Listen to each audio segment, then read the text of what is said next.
Suatu ketika hiduplah seorang lelaki tua dan seorang perempuan tua di sebuah rumah kecil di pinggir hutan. Segala sesuatu dalam hidup mereka berdebat, hanya satu hal yang hilang, lelaki tua dan perempuan tua itu tidak memiliki anak. Suatu ketika lelaki tua itu meminta untuk membuat roti jahe dalam bentuk manusia kecil. Wanita tua itu melihat ke dalam gudang, dan hampir tidak ada tepung yang tersisa. Dia mengambil mangkuk, menggosoknya di sepanjang kotak, menyapunya di sepanjang dasar, dan segenggam atau lebih dari 2 genggam dikumpulkan. Wanita tua itu menguleni adonan dengan krim asam, dan ketika dia menggulung roti jahe di atas meja, dia mengambilnya dan membuatnya dalam bentuk seorang pria kecil, dengan lengan, kaki, dengan kepala. Dan taruh di oven. Setelah beberapa saat, wanita tua itu datang untuk melihat apakah roti jahe sudah dipanggang, mengambilnya dan meletakkannya di jendela agar dingin. Pria roti jahe mendingin, berbaring, tetapi tiba-tiba bangkit dan berlari secepat mungkin keluar rumah, dari jendela ke bangku, dari bangku ke lantai, melintasi lantai dan ke pintu, melompati ambang pintu ke beranda, dari beranda ke halaman, dari halaman ke gerbang, lebih jauh dan lebih jauh. Wanita tua itu memanggil suaminya, dan mereka berdua mengejarnya. Tapi tidak mudah untuk menangkap manusia kue jahe. Sekarang dia sudah sampai di ladang di mana para petani sedang mengirik tanaman mereka. Berlari melewati, pria roti jahe berteriak kepada mereka bahwa dia telah melarikan diri dari wanita tua dan pria tua itu, dan dia akan dengan mudah melarikan diri dari mereka juga. Para petani mendengar ini dan mengejarnya. Tapi, tidak peduli seberapa cepat mereka berlari, mereka tidak bisa mengejarnya. Seorang pria roti jahe berlari ke lapangan tempat mesin pemotong rumput sedang memotong rumput. Berlari melewati, dia berteriak kepada mereka bahwa dia telah melarikan diri dari wanita tua itu, dan dari lelaki tua itu, dan dari para petani, dan dia akan dengan mudah melarikan diri dari mereka juga. Para pemotong rumput tidak tahan dengan ejekan seperti itu, semua orang bergegas mengejar si pembuat roti jahe. Mereka berlari secepat yang mereka bisa, tetapi mereka tidak bisa mengejar. Dan ke arah lelaki kecil, sapi itu sedang berjalan, dia berteriak kepadanya bahwa dia telah melarikan diri dari wanita tua itu, dan dari lelaki tua itu, dan dari para petani, dan dari mesin pemotong rumput, dan dia akan dengan mudah melarikan diri darinya juga. Sapi itu marah, dan juga mengejar manusia kue jahe itu. Hanya dia yang tidak bisa mengejar. Dan seekor babi bertemu dengannya. Pria kecil itu berteriak bahwa dia telah melarikan diri dari wanita tua itu, dan dari pria tua itu, dan dari para petani, dan dari mesin pemotong rumput, dan dari sapi, dan dia akan dengan mudah melarikan diri darinya juga. Seekor babi memekik dan berlari mengejar. Hanya saja dia tidak bisa mengejar, dia terlalu gemuk. Seorang pria roti jahe berlari di sepanjang jalan, dan seekor kelinci bertemu dengannya. Pria kecil itu berkata bahwa dia telah melarikan diri dari wanita tua itu, dan dari lelaki tua itu, dan dari para petani, dan dari pemotong rumput, dan dari sapi, dan dari babi, dan dia dengan mudah akan melarikan diri darinya juga. Kelinci itu mendengar ini, dan mengejarnya. Dia juga tidak dapat mengejar pria kecil itu, hanya kelinci yang melihatnya. Seorang pria roti jahe berlari, dan seekor serigala bertemu dengannya, "Aku akan memakanmu," kata. Dan lelaki kecil itu menjawab bahwa dia telah melarikan diri dari perempuan tua, dan dari lelaki tua, dan dari para petani, dan dari pemotong rumput, dan dari sapi, dan dari babi, dan dari kelinci, dan dia akan dengan mudah melarikan diri darinya juga. Serigala itu menggeram dan berlari ke arah manusia kue jahe, dan dia menghindar, dan berlari secepat yang dia bisa. Hanya serigala yang melihatnya. Seorang pria roti jahe sedang berlari, dan seekor beruang besar bertemu dengannya. Pria kecilnya tidak takut, tetapi berteriak bahwa dia telah melarikan diri dari wanita tua itu, dan dari lelaki tua itu, dan dari para petani, dan dari mesin pemotong rumput, dan dari sapi, dan dari babi, dan dari kelinci, dan dari serigala, dan dia akan dengan mudah melarikan diri darinya juga. Seekor beruang ganas menghentakkan kakinya, dan mengejarnya. Tapi beruang itu terlalu lambat untuk mengejar si pembuat roti jahe yang cepat. Seorang pria roti jahe berlari, dan seekor rubah bertemu dengannya. Rubah itu sangat licik, tetapi lelaki kecil itu tidak mengetahui hal ini.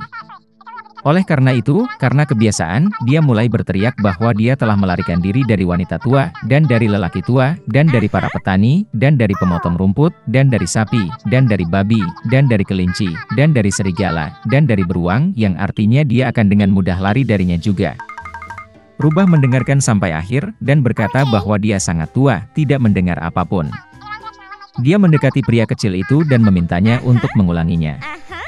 Mematuhi roti jahe konyolnya, dan mulai membual lagi. Rubah mendengarkan sampai akhir, dan berkata bahwa dia masih tidak mendengar apapun. Dia semakin mendekati pria kecil itu dan memintanya untuk mengulanginya lagi. Pria roti jahe setuju, dan kemudian saja dia memulai lagi, saat Rubah menerkamnya dan makan. Dan pria kue jahe tidak lagi membual tentang. Dahulu kala ada seorang gadis kecil yang baik. Dia manis kepada semua orang yang hanya melihatnya. Tapi dia adalah yang terindah dan tersayang dari semua neneknya, yang bahkan tidak tahu apa yang harus diberikan kepada cucu tercintanya. Suatu kali dia memberinya topi beludru merah. Dan karena topi ini sangat cocok untuknya, dan dia tidak ingin memakai apapun, mereka mulai memanggilnya Little Red Riding Hood. Suatu ketika ibunya meminta untuk membawakan sepotong kue dan sebotol anggur untuk neneknya. Mereka mengatakan bahwa dia sakit dan lemah, itu akan baik untuknya. Dia memerintahkan ibuku untuk tidak melarikan diri dari jalan, jika tidak dia akan jatuh dan memecahkan botol, dan kemudian nenek tidak akan mendapatkan apa-apa. Dan ketika dia datang ke neneknya, agar dia tidak lupa untuk menyapanya. Little Red Riding Hood patuh, mengambil hadiah dan berangkat. Dan nenek saya sudah tinggal di belakang hutan, setengah jam berjalan kaki dari desa. Dan segera setelah Little Red Riding Hood memasuki hutan, dia bertemu dengan seekor serigala. Gadis itu, bagaimanapun, tidak tahu jenis binatang buas apa itu, dan sama sekali tidak takut padanya. Dia menyapa dengan sopan. Serigala itu juga berperilaku sangat sopan, jadi si kecil berkerudung merah memberi tahu serigala itu bahwa dia membawa hadiah untuk nenek tercintanya. Dan ketika dia memberitahu bagaimana cara pergi ke rumah neneknya, serigala berpikir dalam hati bagaimana dia bisa memakan tidak hanya wanita tua itu, tetapi juga seorang gadis cantik. Dan kemudian serigala berpikir untuk menunjukkan kepada Little Red Riding Hood sebuah padang rumput yang luas dengan bunga-bunga indah. Gadis kecil berkerudung merah, saat dia melihat banyak bunga yang indah, berpikir bahwa akan menyenangkan untuk membawakan nenek seikat bunga segar, karena itu juga akan menyenangkan hatinya. Ya, dan lari dari jalan ke samping, dan mulai mengumpulkan bunga. Jika dia memetik satu bunga sedikit, seperti bunga yang lain memanggilnya, itu bahkan lebih baik, dan dia akan mengejarnya. Dan begitulah ia melangkah semakin jauh ke kedalaman hutan. Dan serigala itu langsung lari ke rumah nenek dan mengetuk pintu. Nenek bertanya siapa yang ada di sana. Dan serigala itu menjawab dengan suara tipis bahwa yang membawakan pai dan anggur adalah Little Red Riding Hood. Wanita tua itu percaya dan memerintahkan untuk menekan kait dan masuk. Serigala menekan kait, pintu terbuka, dan dia lari ke gubuk neneknya. Saya bergegas ke tempat tidur nenek saya dan langsung menelannya. Kemudian dia mengenakan gaun neneknya dan topinya di atas kepalanya, pergi tidur dan menunggu.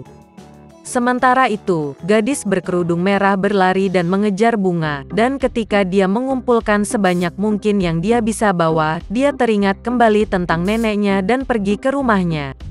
Dia sangat terkejut karena pintunya terbuka lebar, dan ketika dia memasuki ruangan, dia memanggil neneknya. Tidak ada jawaban. Cucu perempuan itu naik ke tempat tidur, dan melihat nenek sedang berbaring, dan dia telah menarik topinya di hidung, dan itu tampak sangat aneh. Little Red Riding Hood bertanya dengan bingung mengapa nenek memiliki telinga sebesar itu. Dan serigala menjawab dengan suara nenek untuk mendengar lebih baik. Kemudian Little Red Riding Hood bertanya mengapa nenek memiliki mata yang besar. Untuk lebih melihat Anda, serigala menjawab. Dan lengannya sangat besar sehingga lebih mudah untuk digenggam.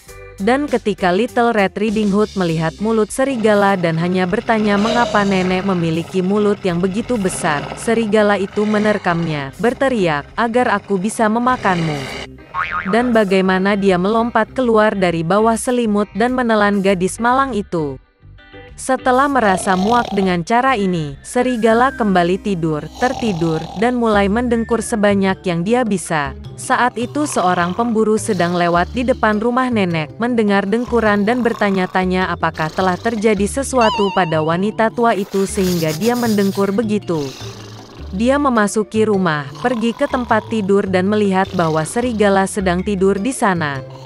Dan dia sudah lama memburu penjahat ini. Dia ingin membunuhnya dengan pistol, tetapi terpikir olehnya bahwa serigala itu mungkin menelan neneknya dan dia masih bisa diselamatkan. Itulah mengapa dia tidak menembak, tetapi membuka lebar mulut serigala, dan melihat topi merah menyala di sana. Seorang gadis melompat keluar dari mulutnya dan berkata bahwa neneknya masih di sana. Pemburu itu membuka mulut serigala lebih lebar lagi, dan nenek tua itu entah bagaimana keluar dari balik kerudung merah. Mereka senang, mulai memeluk dan berterima kasih kepada pemburu. Mereka memutuskan untuk memberi pelajaran pada serigala yang licik.